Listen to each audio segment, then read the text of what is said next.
Hari ini juga yang di Tangerang 193 sertifikat secara sukarela juga sudah diserahkan sama BPN, dibatalkan secara sukarela yang di atas laut. Jadi insya Allah memang betul tahun 2022 Pengadilan Negeri kirim surat akan ada eksekusi kepada BPN.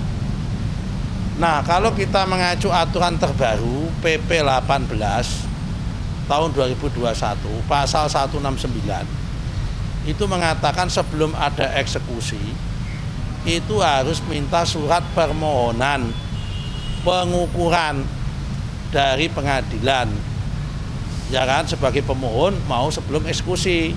Supaya apa? Supaya tidak ada kesalahan di mana letak objek eksekusinya.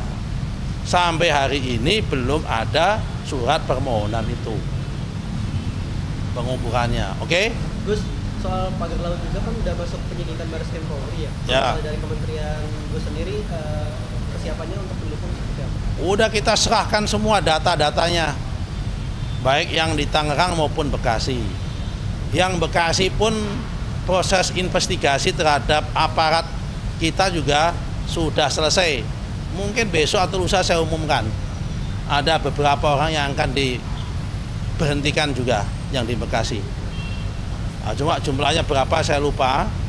Ya kan, baru tadi pagi saya dapat laporan dari Inspektorat Jenderal hasil investigasinya. Mungkin kalau nggak besok, lusa saya umumkan jumlah orang yang akan kita berhentikan lagi. Jadi kita serius mengatasi masalah ini. Hari ini juga yang di Tangerang 193 sertifikat secara sukarela juga sudah diserahkan sama BPN, dibatalkan secara sukarela yang di atas laut. Jadi insya Allah semua yang di atas laut clear and clear dibatalkan. Tidak perlu kita pembatalan. Mereka yang bersangkutan sukarela minta dibatalkan. Jadi yang diberhentikan itu eselon 1 apa eselon 2? Oh ya, yang terlibat di bawah dong, bukan eselon 1 eselon 2 kan. Itu kan permainannya ada di bawah di kantor Bekasi. Ya kan, memindah peta itu, yang dari peta darat ke peta laut itu. Dah, apalagi? Nanti yang dari kementeriannya nggak terlibat. Yang dari kementeriannya nggak terlibat. Kementerian apa? Nanti kan yang terlibat di bawah di. Dah. Nggak sampai sejauh itu. Wong ini malah kepala kantor aja nggak tahu. Ini murni permainan nakal oknum orang di bawah. Setelah kita cek itu. Ini modusnya seperti apa sih, Gus? Modusnya itu kan udah kita jelaskan, Mas. Ya. Modusnya ada orang punya sertifikat, ada sertifikat. Jumlahnya 89 sertifikat. Dimiliki 84 orang. Oke? Jumlahnya 11,6 hektar. Tiba-tiba kan setiap sertifikat ada namanya NIB kan, nomor induk bidang kan. Nah ini NIB-nya dipakai, dipindah ke laut. Jumlahnya 79 hektar. Dari 11,6 pindah ke laut yang luasnya 79,6 hektar. Yang semula pemiliknya ada 84 pemilik menjadi 11 pemilik. Yang salah satu di antara pemiliknya itu adalah oknum kepala desa setempat. Ini kita batalkan, kita hapus. Dan pihak-pihak yang terlibat yang memindah peta ini kita usut. Kenapa? Ternyata saya kemarin salah, yang memegang akun itu memang kalau nggak kepala kantor, kepala seksi.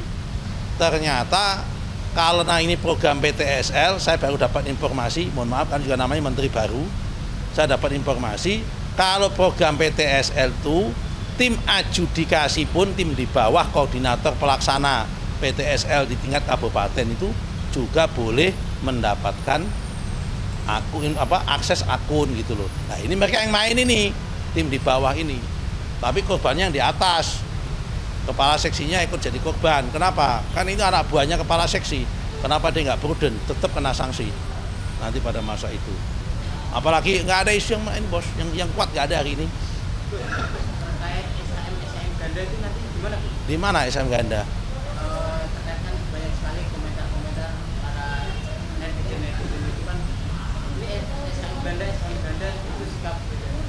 Ya yang di mana? Kan jumlahnya banyak, Mas. Luaskannya 70 juta hektar. SHM ganda di mana? Tapi begini ya, tak jelasin ya.